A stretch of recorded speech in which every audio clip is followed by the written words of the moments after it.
Hello everyone, আসসালামু আলাইকুম। Welcome back to my channel. তো আজকে আবারও চলে এসেছে আপনাদের মাঝে ভিন্নধর্মী নতুন একটি রেসিপি নিয়ে। কাছে দূরে যে যেখান থেকে আমার ভিডিওটি দেখছেন সবাইকে জানাই আন্তরিক শুভেচ্ছা ও অভিনন্দন। তো আজকে আমি চলে গেলাম আমার ছাদ বাগান থেকে কিছু পুঁইশাক কাটতে। তো পুঁইশাক কেটে এনে দেখুন কত সুন্দর পুঁইশাক হয়েছে।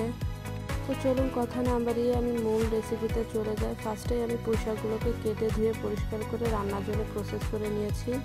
এখন আমি একটি কড়াইতে দিয়ে দিলাম কিছুটা তেল। এখন কেটে রাখা চিংড়ি মাছগুলোকে দিয়ে দিব এবং আগে থেকে পেঁয়াজ ও রসুন বাটাটা দিয়ে দিচ্ছি হলুদ গুঁড়ো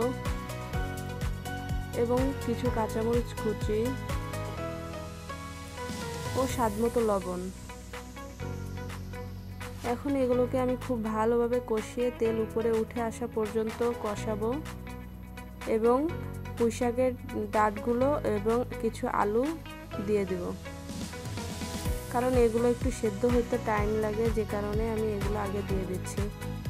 এখন একটি ঢাকনা দিয়ে আমি আরও কিছুক্ষণ কষিয়ে নিব যাতে ডাঁটগুলো একটু সেদ্ধ হয়ে আসে এবং কষানো হয়ে গেলে আমি দিয়ে দিচ্ছি কিছুটা গরম পানি। এতে করে আমার শাকের রঙটিও সুন্দর থাকবে এবং তাড়াতাড়ি সিদ্ধ হয়ে যাবে।